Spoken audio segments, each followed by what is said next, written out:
Olá, amigos, boa noite. Para quem está ao vivo, né? Para quem está no mesmo fuso horário que a gente. E a gente cumprimenta também aqueles que vão assistir no futuro. Sejam todos bem-vindos. Vou cumprimentar rapidamente aqui aos amigos que estão no chat, né, Jorgito? Porque você está se organizando? Está se organizando lá, gente? Agora acho que está Isso? É, tá ótimo mesmo. Tudo bem com você? Boa noite. bem. Eu estou em Portugal, na Federação Espírita de Roma, porque nesse horário é a única alternativa que eu tenho é fazer a live por aqui. Vamos torcer, né, para ficar tudo bem, né? Para a internet funcionar, computador também, e a gente conseguir finalizar, né? Vou cumprimentar rapidinho aqui. Até de antemão a gente já vai dizer que talvez a gente não consiga, né, dar boa noite especial, aquele que todo mundo merece, porque como esse programa a gente só tem 1 hora para falar e fica sempre emendado em outras atividades, pode ser que a gente não consiga perder, não consiga fazer esse tratamento que vocês merecem, tá bom? Então, desde já a gente explica e damos boa noite para a Hostília, para a Nice Bucher, para Maria Amélia Barbosa, seja bem-vinda, Norma Guimarães, Leopoldina Santos, também para Silvia Fiorese. Leopoldina diz que vamos trabalhar no bem, vamos mesmo. Para o Luan, bem-vindo, Luan, Luan lá de Uberaba. E a Kátia Catalani do Rio de Janeiro. Muito bem, olha, semana passada finalizamos o capítulo 1, não é mesmo, Jorgito? O que a gente falou Foi, do foi, conseguimos. capítulo 1, que você foi ótimo, inclusive. Nós falamos. No capítulo 1, nós falamos sobre energia sexual, sobre o que é este elemento e como é que esse processo ele vem se depurando ao longo do tempo. E aqui eu queria aproveitar para fazer algumas considerações antes da gente entrar no capítulo 2, que é Sim. sobre os aspectos da evolução nos reinos, no seguinte sentido.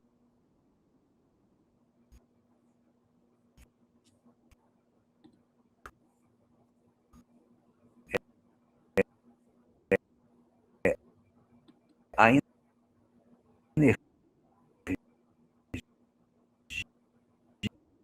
energia afetiva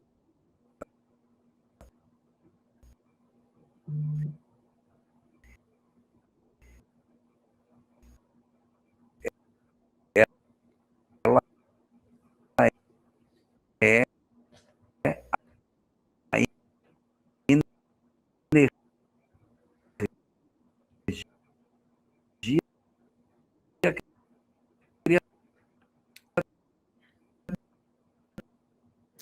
Eu não sei para vocês como é que tá, mas eu não estou conseguindo entender. Tá travando aqui. Não sei se é só para mim ou se tá cortando. Não tá dando para entender o que você está falando, Jorge. Bido.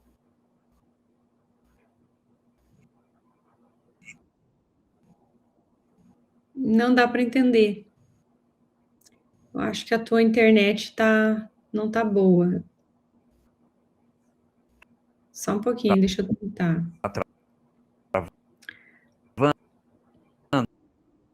Está. O pessoal estava dizendo, de repente, se você. Não dá para entender mesmo. De repente, se você desligar tua câmera um pouco, você acha que melhora? Caiu. Deixa eu tentar resgatar o Jorgito aqui, gente. Vamos lá. Teste de paciência para todos nós, inclusive para ele, porque como ele fica lá na federação, ele estava explicando, né? Acaba que não é o mesmo equipamento, não é a mesma internet, então pode ser que não dá certo. Ele até levou, Ana, o computador novo, só que Como ele estava no IBGE, ele não levou o carregador, você acredita? Aí ele teve que pegar um emprestado lá, mas tá difícil. Vamos ver se a gente consegue fazer a live de hoje ou se a gente vai ter que deixar para outro momento. Só um instantinho, por favor. Vou tentar resgatar ele aqui para lá.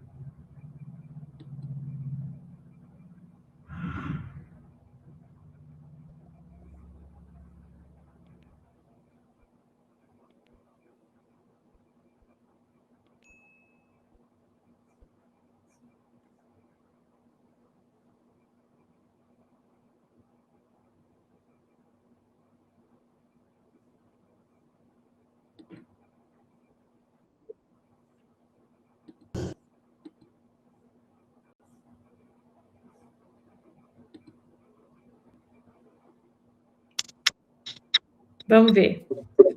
Vamos ver se agora dá certo. Ok, pode recomeçar. Pronto, acho que agora sim. Agora estou pelo celular, pelo computador não deu legal. Então, nós estávamos falando na nossa semana passada sobre a energia sexual e, mais especificamente, sobre a dinâmica de como é que essas energias elas se expressam de acordo com o contexto em que nós estamos. Quando estamos falando de eventos que sejam relacionados com a sexualidade, com a libido, com a prática sexual, com, digamos assim, a expressão mais material do uso dessa energia, nós usamos essa energia chamada de energia sexual. Então, aonde nós encontrarmos na literatura espírita a expressão a energia sexual, o que é isso? É essa potencialidade que existe no interior de todas as criaturas, que foi o que a gente viu na semana passada, quando a gente viu no mineral, vegetal, animal, até no hominal, as expressões. Por quê? Porque a energia afetiva, energia sexual, energia criadora ou a energia genésica, ela existe em toda a criação. Os átomos têm, os vegetais têm, os animais têm, a espécie humana possui, os anjos possuem, e Jesus é dotado de energia afetiva, de energia sexual, de energia genésica, como você queira rotular, energia criadora. A questão, fundamentalmente, é o que é que você faz com esta energia dentro do cenário daquilo que a sua existência lhe oportuniza em termos de realização no campo do afeto. Então, você vai encontrar Jesus com uma determinada usança dessa energia. E aí a gente vai falar muito de energia afetiva, de energia criadora dos cristos planetários. Mas ela é, na verdade, a transubstanciação da mesma energia que vem se readequando dentro do cenário do ambiente aonde as criaturas se movimentam. Então, quando nós vemos na literatura espírita o nome energia sexual, é a mesma coisa quando a gente está olhando para fenômenos mais sexuais. Quando eu estou falando de fenômenos do mundo afetivo, do afeto, do carinho, ou por alguém que eu elegi para ser o meu parceiro, ou companheiros da minha casa, ou as relações com meus filhos, com meus pais, com meus amigos, em que eu entrego afeto nisso que eu estou fazendo, sem que tenha uma conotação especificamente sexual nisso que a gente está fazendo, mas da felicidade de estarmos juntos, do prazer de estarmos juntos, nós estamos falando da mesma energia. Só que, ao invés de usarmos o rótulo de energia sexual, nós falamos energia afetiva, porque fica mais adequado, porque estamos falando da questão do afeto, não é necessariamente da questão sexual, mas é a mesma energia, é o mesmo elemento dentro da criação. Quando nós falamos energia genésica, nós estamos falando da mesma energia. E qual é o sentido que costuma se utilizar energia genésica? É a energia no campo da sexualidade, da afetividade, do relacionamento. É uma visão mais alargada de todas essas questões que a gente tem. Então, aí nós estamos falando já de energias que são chamadas de energias genésicas, tá bom?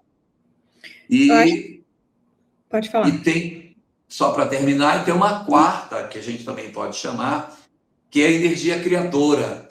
Os artistas, os pintores, os escultores, os poetas e as almas de grande envergadura espiritual, quando criam, quando projetam, quando sonham, quando eu idealizo como será o desenho de uma catedral, quando eu faço a planta de uma casa, quando eu me debruço sobre alguma coisa para eu criar, uma música que eu crio, algo que a arte está envolvida, ou aonde eu estou pondo as minhas energias para criar algo novo, é a mesma energia sexual, a mesma energia afetiva, a mesma energia genésica está sendo apresentada para a possibilidade de criação. Por quê?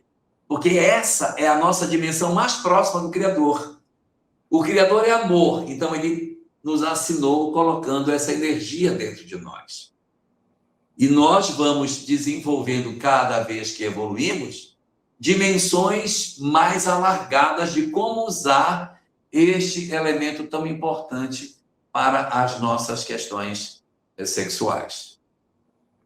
Eu vou pegar um notebook enquanto você fala um pouquinho. Só vou pegar ali o notebook, já volto. Pode falar. Sim. Eu me recordei, enquanto você falava, de um trabalho que o Freud fez com Leonardo da Vinci.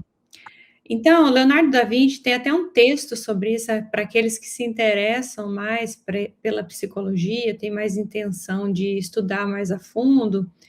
Ele traz um texto em que ele observa como Leonardo da Vinci fazia no trabalho, né, em que ele realizava as pinturas e as atividades todas que ele era, diga-se, né, ele era muito bom.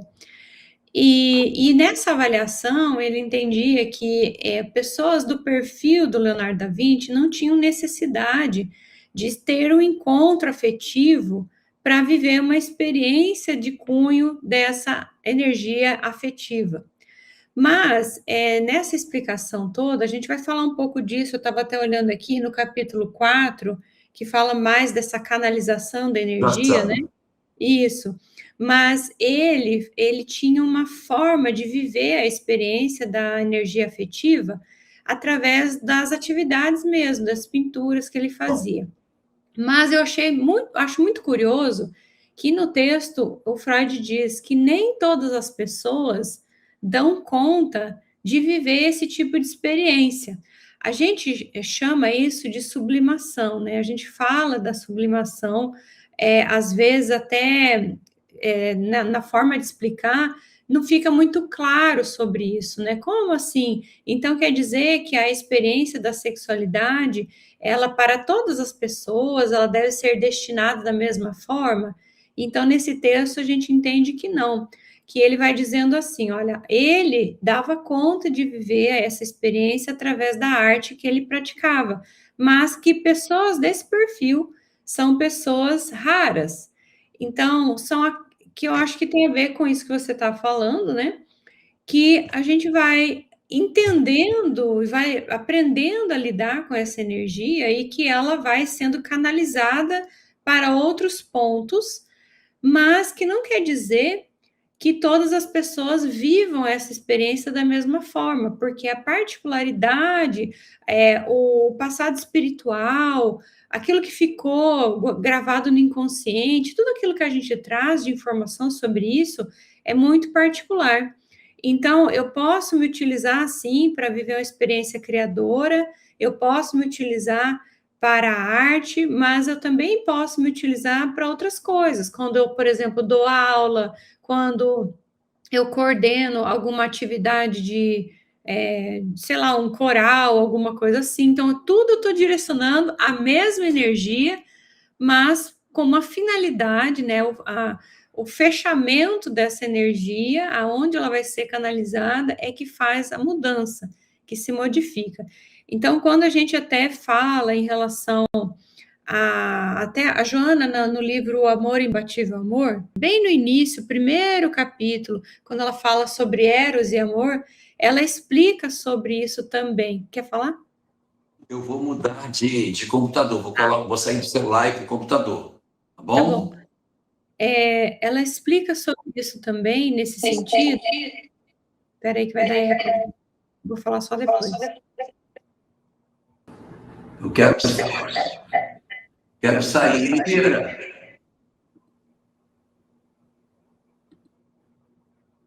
Vamos ver se deu. Opa, Isso. agora sim. Agora eu estou no notebook, agora sim. Muito melhor, né? Então, aqui no capítulo 1, a Joana vai falar sobre isso, né? Deixa eu ver se é amor e eros mesmo. Sim, amor e eros. É bem no comecinho, né, disso.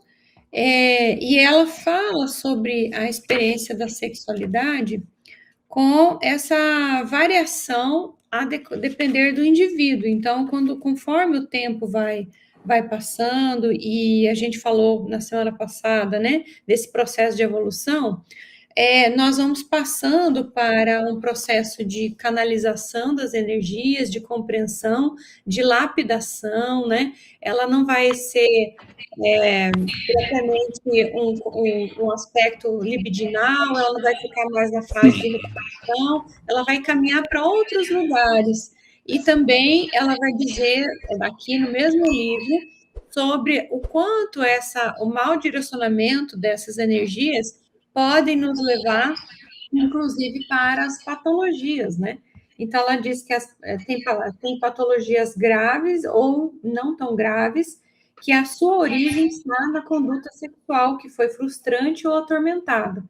Então, por isso que a gente fala em relação à sublimação, porque é necessário, né, que a gente vá entendendo isso, que vá trabalhando isso, não viver uma experiência de descontrole dessa energia, para então, aos poucos, a gente ir direcionando, né, canalizando ela melhor. Então, só quis fazer esse ponto, né, que eu acho que quando a gente chegar no capítulo 4, eu acho que nós vamos falar melhor, mas assim, parte de um todo, mas que ela vai tendo direções diferentes a depender de como a gente canaliza na mente, né? Como eu entendo isso, como eu sinto ela, como eu me aproximo dessa energia. Nesse sentido, você puxou um ponto que é muito importante, que a gente vai distender na nossa discussão de hoje, que é o seguinte: nossa visão como espíritos que somos, das nossas heranças, das nossas histórias, faz com que nós saiamos dessa visão que você lembrou bem, de que todos nós temos a mesma condição de equilíbrio das nossas funções sexuais. Então, isso precisa ficar claro desde o início, que para alguns de nós é mais fácil e para outros é muito difícil. Por que isso? Vamos conectar com o que a gente viu na semana passada. Nós trazemos histórias de ancestralidade. Eu trago histórias do meu período animal e eu trago histórias do meu período hominal. Quem sou eu, Adriane? Que espírito sou eu? Que experiência já tive a oportunidade de viver no campo da sexualidade, tanto no meu período lá anterior à hominalidade, como no próprio período da hominalidade. Quando eu estava na Idade Média, o que eu fiz, hein? Na Idade Moderna, o que eu fiz? Que abusos eu cometi no campo da sexualidade? Que não freio, não sei qual é a palavra para não freio, que excessos eu terei praticado durante tantos séculos que agora é extremamente difícil para mim trabalhar essa questão. Então, a gente precisa entender todo essa nada. Eu não posso, à luz da doutrina, uma análise de sexualidade, fazendo uma ruptura entre o verdadeiro eu e a minha persona desta encarnação. Eu não posso, gente. Eu não posso, porque esse indivíduo que está aqui, ele não representa a minha história espiritual, que tem lá atrás. Então, você tem 4 filhos e você diz assim, não, os meus filhos eu dou uma regra e eles obedecem. Cara, não obedece não. Não funciona assim não, colega. Porque cada filho nosso não é criatura nossa, não foi gerado por nós. E nem nós temos que ser igual aos nossos irmãos ou igual aos nossos pais. Nós temos uma herança extremamente velha.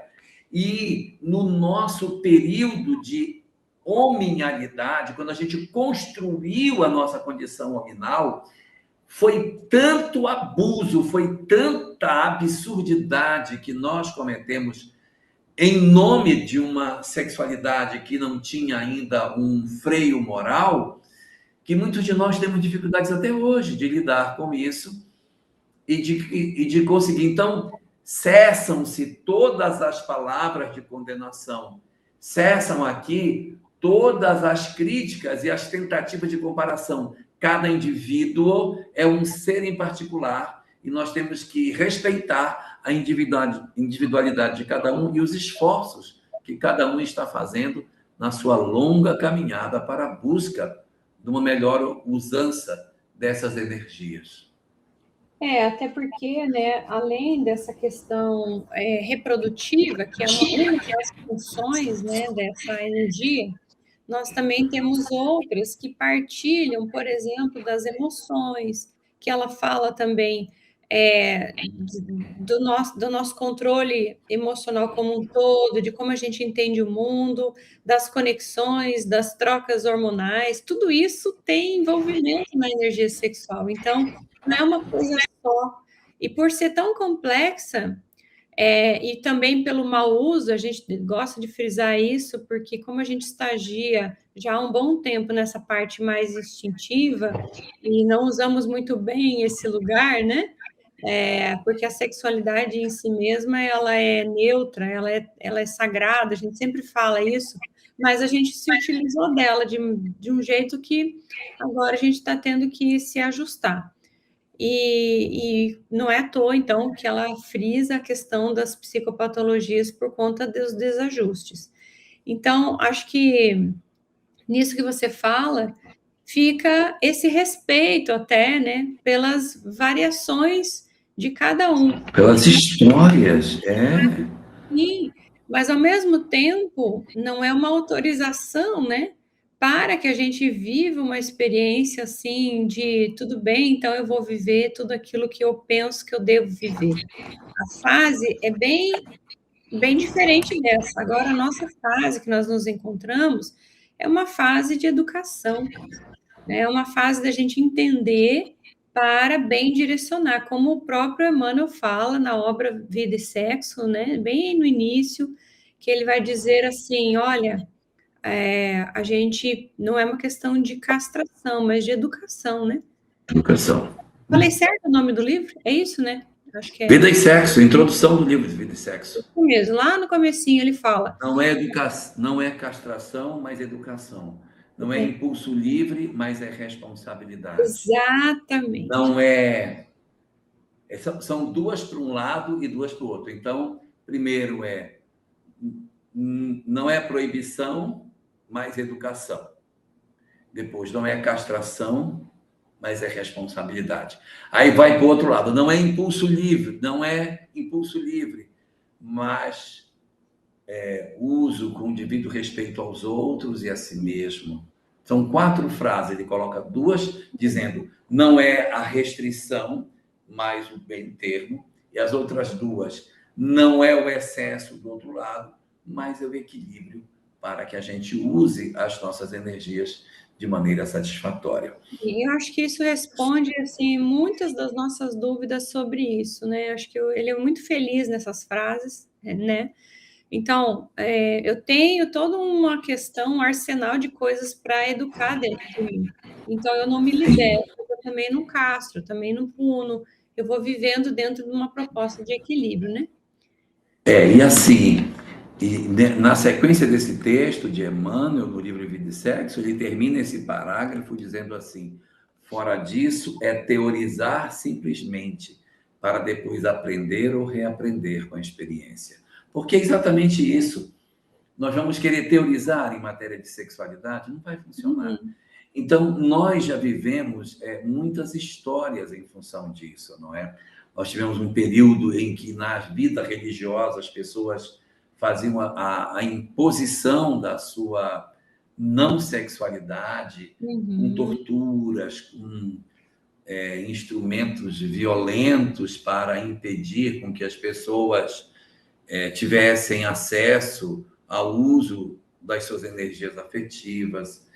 E isso gerou muito sofrimento em muita gente, e até muito desequilíbrios, porque você trancava uma série de pessoas com a libido ainda à flor da pele e dizia, você não pode exercer a sua sexualidade, e aquilo começava a ter expressões profundamente desequilibradas na nossa história.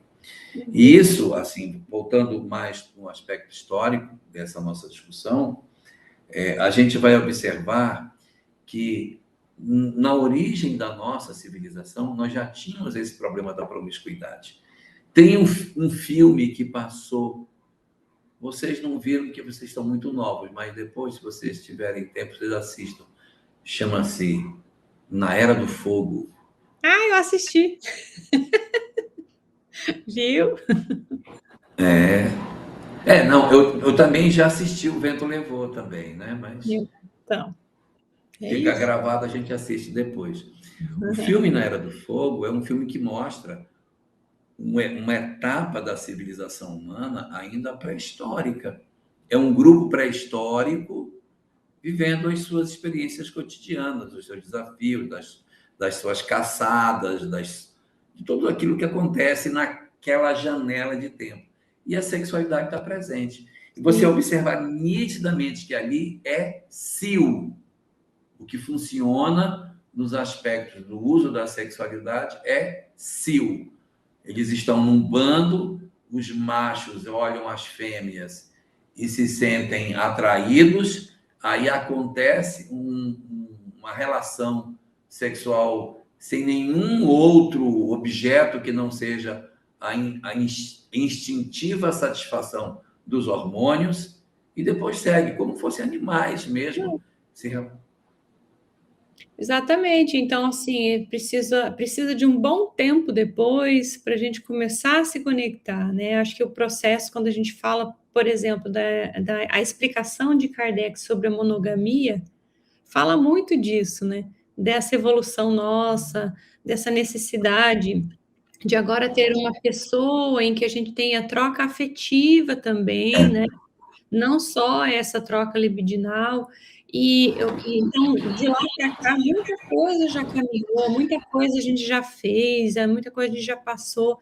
Então, tudo isso eu acho isso, eu tenho um olhar muito positivo em relação a isso, né? Que tudo isso tem nos levado, e um dia a gente vai alcançar esse lugar de respeito, né? Esse lugar de educação sexual, sim. Né? Mas aí tem um detalhe, sabe, Adriane? A gente, assim, quando observa tudo isso, a gente vê que nós, seres humanos, temos uma dificuldade muito grande com o poder. Muito grande com o poder. Verdade. Então, entregou o poder na mão de alguém, é muito comum a pessoa se corromper, ela oprime, ela humilha, ela se torna um déspota, ela passa por cima das leis. O poder é muito perigoso.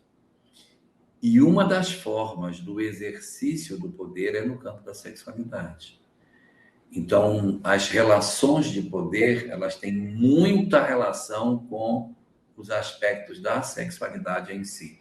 Então, período da escravatura, na Idade Antiga, aquelas pessoas que eram compradas nos mercados gregos, romanos, eles eram usados e abusados da forma mais bestial que poderia existir, porque eles nem eram vistos como seres humanos. O Brasil, que também passou por mais de 300 anos dentro dessa proposta escravagista, também não foi diferente. O quanto de abuso sexual se cometeu dentro dessa etapa da nossa história.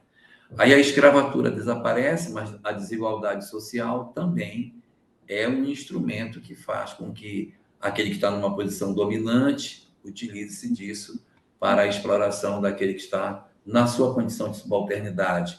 Então, você tem aí o patrão e a empregada, e ele, então, se prevalece desta condição para explorá-la. Você tem ricos e pobres. Então, a manipulação da questão da sexualidade ligada aos aspectos do poder. E você tem um indicativo muito interessante ao longo da história de que quando você tem uma civilização que ela entra em declínio, uma civilização, quando ela inicia um processo de declínio, a sexualidade se corrompe. Então, você tem Império Romano. Aí, quando foi que o Império Romano começou a entrar em decadência? Olha as condutas sexuais. Então, a arte, conduta sexual, está ligada a declínio dos aspectos de uma civilização, né? Quando ela entra em declínio e queda, ela apresenta essas características. Por quê? Porque a característica do espírito que está na linha de comando tem problemas de conduta e, por isso, arrasta a civilização nessas condições. Por quê? Porque isso está na raiz do nosso eu. Então, poder. Nós ainda temos um grave conflito com o poder. Nós temos. E arrastando junto com o poder outras questões, a sexualidade vem junto. Então, nós temos problemas também com a nossa sexualidade e poder. A pessoa é pobre e aí ela mantém aquela vida difícil com a esposa, vão levando. Aí, de repente, o marido faz música, estoura como grande cantor. Não demora muito, aquele casamento começa a ser ameaçado e ele rompe.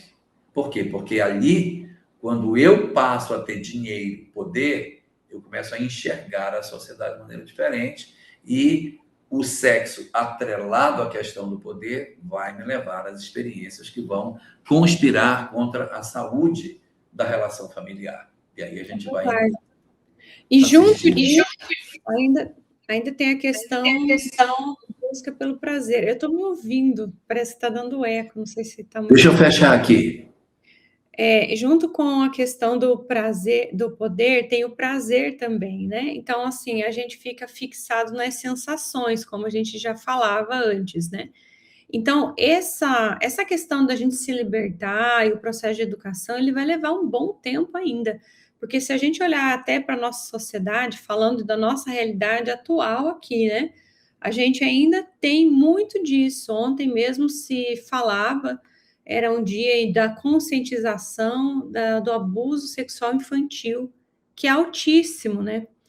Então, também é uma forma de domínio, né? Que a criança vulnerável, frágil, acaba, infelizmente, ainda vivendo essa experiência numa realidade que não ficou para trás ainda. Né? Então, tem muita coisa para fazer ainda, as mulheres, né, ainda sendo vítimas de muito abuso sexual, nem vou entrar muito nesse mérito, né, mas os índices sempre muito altos, e que fala dessa sociedade nossa ainda muito perdida, desse feminino ainda muito rechaçado, dessa dificuldade que se tem de compreensão de cada desses papéis que não estão bem colocados, enfim, né? A gente não é uma disputa dos sexos, não é isso que eu estou dizendo, mas que a gente vê dos dois lados, né, essa problemática aí. Então, nós temos que caminhar bastante ainda, né, Jorgito? Tem bastante coisa para fazer. E assim, essa caminhada, ela vai se dando dos dois flancos da vida, do lado masculino e do lado feminino, para a educação das criaturas. Então, quando você vai empreender o seu processo evolutivo, você precisa das experiências de ambos os lados. Você não pode imaginar as experiências somente de um flanco da existência. Porque o lado masculino, ele te oferece um conjunto de experiências, e o lado feminino te dá outro. E, ao longo da nossa história, houve uma polarização muito grande desses dois universos. Então, nessa caminhada da qual você está falando, essas experiências também vão acontecendo exatamente para que você vá vendo que não pode oprimir, que não pode machucar as pessoas, como nós muitas vezes fazemos. E aí, isso acaba sendo também um novo instrumento de desequilíbrio para todos nós, né? E eu queria fazer um comentário ainda aqui, tá? Que é o seguinte: quando nós saímos do período pré-histórico, nós trazemos a bestialidade do animal, dos nossos ancestrais, daquela vida de bando, daquele formato de sociedade que o filme A Era do Fogo mostra bem para a gente como é. Então, essa relação, assim, é muito animalesca da própria sexualidade. Mas nós éramos muito ignorantes. Olha, a Kátia Catalani buscou, não é proibição, mas educação. Não é abstinência imposta, mas emprego digno com o devido respeito aos outros e a si mesmo. Repare que, proibição está do lado de cá, não é proibição, vai para o meio, educação. Não é abstinência, também está do lado de cá, mas emprego digno com o devido respeito aos outros e a si mesmo. Aí vai para o outro lado, não é indisciplina, está para o outro lado, mas é controle. Não é impulso livre, mas é responsabilidade. Aí vem o parte final. Fora disso, seria teorizar simplesmente para aprender ou reaprender com a experiência. Então, você teria que aprender, na verdade, 4 coisas: educação, emprego digno, controle e responsabilidade, que são as 4 propostas que Emmanuel apresenta para a questão da sexualidade em si. Fora disso, é teorizar simplesmente para depois aprender ou reaprender com a experiência. A minha memória, às vezes, ainda funciona. Nossa, super funciona. É da introdução do livro Vida e Sexo. Então, é isso, acho que isso responde muito, né? Eu gosto de uma frase que foi atribuída ao Chico Xavier, mas eu não tenho como confirmar que foi dele, porque eu não li em lugar nenhum, mas eu já escutei pessoas dizerem que é isso. Então, eu vou dizer assim, né? Porque eu acho que ela fala um pouco disso, mas pode ser que a gente esteja, né, falando de uma frase de uma outra pessoa, enfim. Que ela diz o seguinte: todos necessitamos de educação sexual. O grande problema será encontrar os professores. Eu acho que isso fala muito disso, sabe? O quanto a gente ainda precisa educar, né? E assim, então todos em gênero, né? De modo geral, nós todos estamos ainda educando, né? De alguma forma, né? A nossa forma de amar, a nossa forma de doar afeto, a nossa forma de receber, ela tem as variações, enfim. Então, estamos todos a caminho, né, desse aprendizado. E não tem que ser diferente, porque assim, somos gregários, né? Não tem jeito. Nós somos gregários, gostamos de viver em bando, é o que você estava falando, né? E eu vou aproveitar e fazer um comentário aqui, que, de certa maneira, é no próximo capítulo, mas não vai ficar muito solto, eu não queria deixar essa ponta solta, que é o seguinte: quando nós saímos da pré-história, nós éramos brutos, mas éramos ignorantes. E quando houve a chegada das almas migradas, eles também eram desequilibrados no campo da sexualidade. Mas eles não eram ignorantes. Essa é a diferença. Porque, num primeiro movimento, a gente era assim porque a gente era bruto mesmo, era ignorante mesmo. Então, a gente nem sabia que tipo de formas exploratórias nós poderíamos exercer no campo da sexualidade, porque éramos apenas seres em natural processo de evolução anímica. Com a chegada daquele time de espíritos que vieram para impulsionar efetivamente o progresso, que a literatura espírita tem capítulos inteiros sobre isso, os chamados povos migrados, os exilados. Em algumas obras aparece com o nome de exilados de Capela, embora a gente não possa dizer que tenha sido só de um lugar que tenham vindo, mas seria um contingente muito grande de espíritos problemáticos do ponto de vista emocional, mas muito inteligentes, que construíram as antigas civilizações do passado. Esse pessoal, quando entra na sociedade, ele dá um impulso no desequilíbrio da sexualidade. Porque antes eu não sabia, não tinha nem maldade suficiente para fazer coisas terríveis, mas eles têm. Então, quando eles chegam no planeta e encontram uma raça de pessoas ingênuas, que às vezes podem até ser manipuladas e usadas, muitos excessos acontecem aqui, muitos abusos. E nós construímos uma civilização oriental e ocidental toda calcada na história do poder vinculado ao desequilíbrio no campo da sexualidade. Explorações, violências, abusos, onde aqueles que têm mais inteligência se prevalecem de maneira muito frequente para o desequilíbrio dos outros.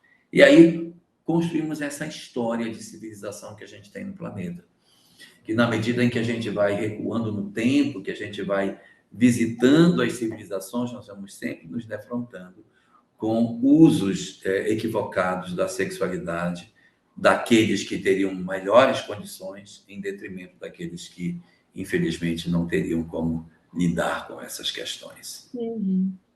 Eu acho que é bem isso que a gente está falando. Acho que isso aí que você trouxe mais sustentação a isso. Então, não é só a troca libidinal, tem mais coisa envolvida, né? Tem. Assim, eu tô falando isso para ir buscar um ponto que você nos colocou no começo e que é o apoio central de todo o nosso estudo. Não nos comparemos com ninguém. Porque nós não somos a pessoa que a gente pensa que é. Nós somos um espírito multimilenar, com uma série de histórias, alguns com traumas sexuais profundos, que hoje nos impedem de ter uma comunhão afetiva, que nos impede do toque, que nos impede de determinadas coisas, que foge de um relacionamento, que temos medo, porque a gente vem de um histórico de abuso que nos feriu. E nós temos outros que trazem a sexualidade totalmente aflorada, uma dificuldade imensa de poder olhar as coisas sem ser pelo lado estritamente sexualizado da vida. Nós temos pessoas profundamente sequeladas pelas repressões religiosas que sofreram durante séculos e milênios e que foram estimuladas a negar a sua libido, a negar a sua sexualidade, e hoje são espíritos mutilados do agora, que tudo é pecado, tudo é feio, nada pode. Então, olha o caldeirão de experiências que a gente tem para que a gente possa dizer assim, não, tranquilo, você dá uma lida num livro assim, toma 2 passes e você está resolvido. Não é verdade. Nós trazemos conflitos muito profundos. Sorte nossa que boa parte desses conflitos eles estão guardados no nosso inconsciente em função do véu do esquecimento. Está aqui. Mas, ao mesmo tempo que eles estão guardados, é só um véu, gente. O que um véu guarda, pelo amor de Deus? Um véu não tranca, não é um porão trancado com cadeado. É só um véu. E, às vezes, nós vivemos uma experiência sexual com alguém, esse alguém nos arrasta num determinado nível de vivências, que abre esse porão e, de repente, você descobre que dentro de você existem impulsos sexuais que você nunca imaginou que você teria.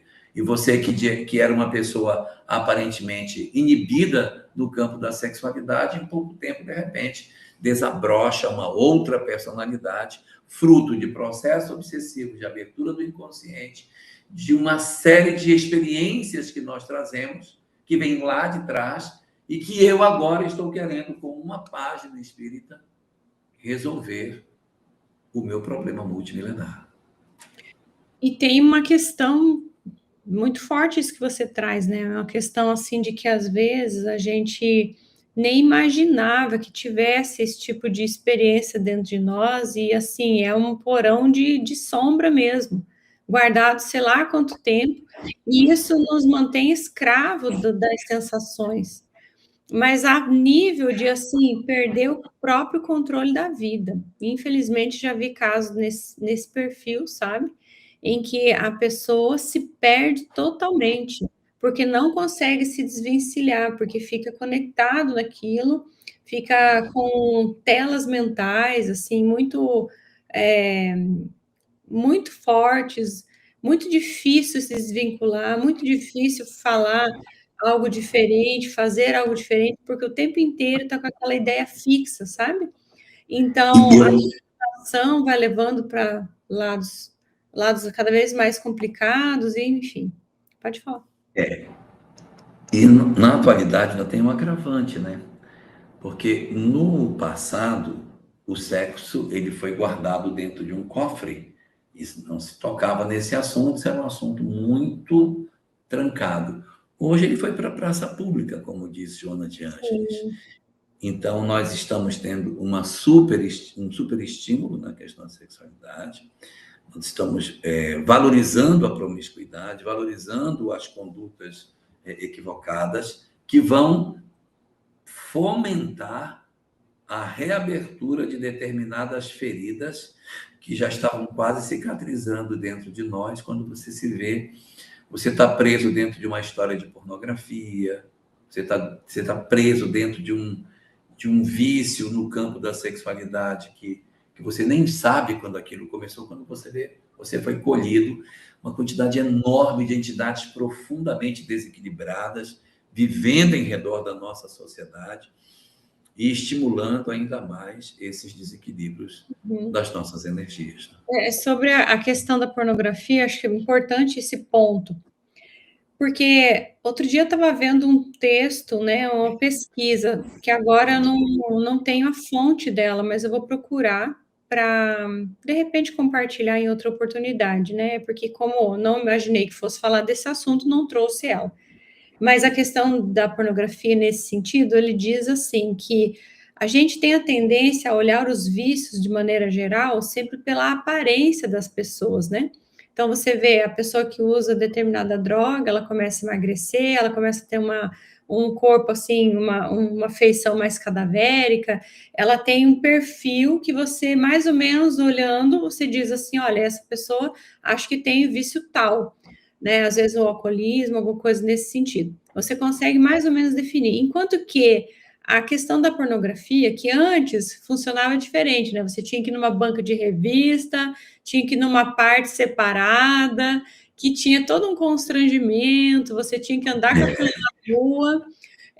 Enfim, hoje você tem um acesso muito fácil a sites, as crianças estão acessando a pornografia, você tem na palma da mão, né, pelo próprio celular, e você tem muitos, né, sites e outros campos da rede social que não são considerados como pornográficos, mas que dão uma conotação pornográfica. E nesse estudo que eu me referi no início... Bom, eles não chegam a ser pornográficos, mas eles esbarram na sensualização, Isso. na erotização da pessoa. Perfeito. E aí, então, ele vai dizer nesse estudo assim, que a gente não enxerga fisicamente, mas na massa cinzenta cerebral, ele vai tendo uma perda. Olha, o estudo, assim, bem interessante, foi feito um estudo fora do Brasil até, nós vamos tendo perda de massa cinzenta.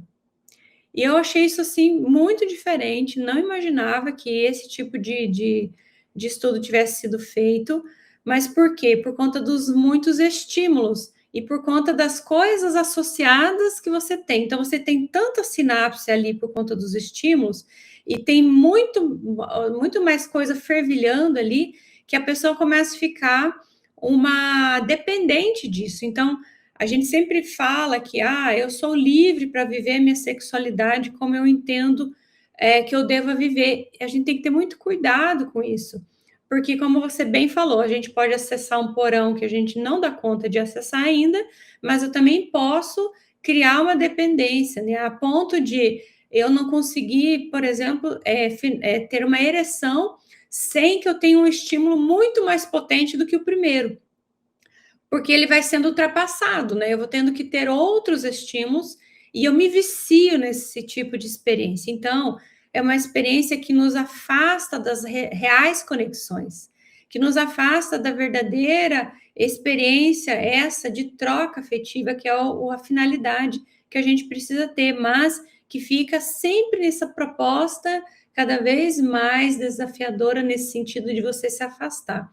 E então as crianças têm sim acessado com muita facilidade, crianças de 8 anos que às vezes assim estraga a sua experiência lá na frente, quando vai desabrochar a sexualidade, já vai com essa carga. Sentem, Jorge, como se fosse um estupro. É a mesma percepção que elas têm, né? Isso quando não são de fato, né? Elas que vivem esse tipo de experiência. Então, veja, isso é uma questão grave mesmo. E a gente tem que falar disso, sim. E aí você vê, nós temos uma humanidade que, vamos colocar aí, tem 6.000 anos de história e avançou muito pouco no campo da sexualidade. Avançou muito pouco. Porque os freios que existem, eles não são reais. Eles são freios impostos pelo medo, pela lei, pela punição, pela prisão, pela religião. Não é um processo realmente educacional. E a nossa humanidade ela é extremamente frágil. Você vê que quando tem uma guerra, uma das coisas muito frequentes na guerra é o quê? Abuso sexual. Abuso. Eu tenho poder, eu tenho uma metralhadora na mão, eu entro numa aldeia, eu olho as mulheres e eu estupro, eu violento as pessoas. Então, veja como isso está armazenado no ideário humano de maneira muito profunda. Poder e uso da sexualidade de uma maneira ainda bastante primitiva. Difícil você ter uma pessoa que tenha poder. Não, eu não vou fazer. Eu tenho, mas eu não vou me permitir. Difícil por quê? Porque você vê que nas altas esferas do poder, como acontecem escândalos no campo da sexualidade, né? Infelizmente temos isso sim. E olha só, tem uma pergunta da Ana Cristina, que eu acho que vale rapidinho, assim, porque o tempo também já vai passando. Hoje temos muitas pessoas emocional e psiquicamente doentes, muitas pessoas carentes emocionalmente. Pois é. Esse descontrole total do ponto de vista sexual tem, em muitos de nós, não seria uma forma de suprir carências emocionais? Ah, com certeza. Sim. Olha, a gente tem um exemplo disso, eu acho tão curioso, porque se a gente prestar atenção nos evangelistas, né, e nos 12 apóstolos ali, melhor dizendo, nos 12 discípulos, porque nem todos se tornam apóstolos depois, né, eles se mantêm discípulos, que Judas, por exemplo, já não se tornou um apóstolo. Aprendi com Sâmia isso. Então, os 12 discípulos, né, do Cristo, cada um deles traz um drama no ponto de vista que a gente tem isso, né, nessa experiência. E nós temos Maria Madalena, que traz a experiência no campo da sexualidade, né? Então, não dá tempo de falar dela assim, mas eu acho que esse ponto que a Ana levanta sobre alguns descontroles como uma forma de compensação das carências emocionais, posso dizer que sim, e aí o Jorgito pode complementar, porque a gente vai atendendo as pessoas e vai vendo, sobretudo as meninas, mas não só, porque os meninos também sofrem experiência de abuso, eles entendem em algum momento que o abuso sexual, ele é amor, que é um tipo de linguagem. Essa é a pior parte. É a pior parte. E aí, então, nesse caso, acabam adotando um comportamento como uma forma, um desejo de ser amado. Então, por trás disso tudo pode falar. Aquelas que vão, por exemplo, para a prostituição, muitas têm desejo de ser amadas, sim. Sim. E no livro Amor Imbatível Amor, a Joana aborda bem claramente isso, que relações familiares não digo nem só sexuais, mas extremamente violentas, agressivas, cruéis até, misturam na cabeça da criança de que crueldade e amor são coisas sinônimas. Então, ele cresce com um comportamento esquizofrênico. Aí ele bate, ele espanca quem ele ama. Por quê? Porque ele tem uma história em que a ideia de amor ficou contaminada com a violência. E quando tem questão sexual, da mesma forma. Então, eu arrasto isso para dentro de mim, dizendo, não, mas é assim mesmo. As pessoas, quando elas amam, elas também batem, elas violentam, elas machucam.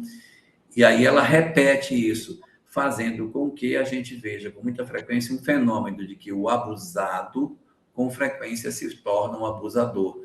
Não por vingança, mas é porque, para ele, as coisas ficam muito misturadas na cabeça. Sim, e detalhe, ele pode ser um abusador do outro ou dele mesmo. E quando ele é um abusador dele mesmo, ele começa a adotar comportamentos de autopunição. Então, isso é realmente uma questão. Gente, como a sexualidade é um campo imenso. Exato. Bom, nós hoje, então, falamos aqui dessa primeira parte desse homem primitivo, né? No capítulo... Eu acredito, Ana, que a gente pode, na próxima live, entrar no capítulo 4 da canalização. Sim, porque a questão é que a gente foi, de certa forma, avançando, né? Eu já até avancei um pouco, eu sabia que era do capítulo seguinte, mas assim, para que isso não ficar solto, porque senão ele poderia ficar meio soltinho. Essa parte da canalização a gente pode ir bem tranquilo, porque são 7 formas de canalização, e a gente pode pegar, não todas, a gente vai do ritmo que for, e a gente vai trabalhando aquilo que puder. Exatamente. Até o Maurício está contribuindo que violência sexual em crianças, muitas gera distúrbios horrorosos no adulto. Sim, exatamente. Ontem, olha, Dela Moraes, meu Deus, Dela Moraes de Curitiba, mas quanto tempo que eu não vejo você, Dela. Meu Deus, que bom. Ontem, nosso Evangelho no Lar Online foi citada a palestra feita por uma psicóloga, com muito conteúdo e fácil entendimento. Falaram que ela faz palestras com o Jorge Alahá. Eu imediatamente... Eu imediatamente. Vamos ver se ela termina o texto. Pensei, é a Adriane Bacarim, e acertei. Foi você mesma, Adriane. Uau! Que bom. Querida, um beijo para você. E a Kátia está agradecendo, né? E dizendo, tem muita coisa para falar. Então, só para dizer, semana que vem nós vamos voltar no capítulo 4 sobre a canalização, porque nós fomos falando. Agora, quando a gente entrar, a gente vai diminuir o ritmo, porque tem muita coisa. A gente volta um pouquinho nesses aspectos do abuso, para que a gente possa consolidar essa leitura, e em seguida a gente entra nas canalizações positivas da energia sexual, e depois a gente vai avançando devagar nessas nossas discussões. Isso. Gratidão, Jorgito. Sempre bom estar contigo. Sempre bom estar com os amigos aqui do chat também. Sempre bom, porque se não fossem eles, o que adiantava, né? Pois é. Gratidão, pessoal. Até semana que vem, se Deus quiser.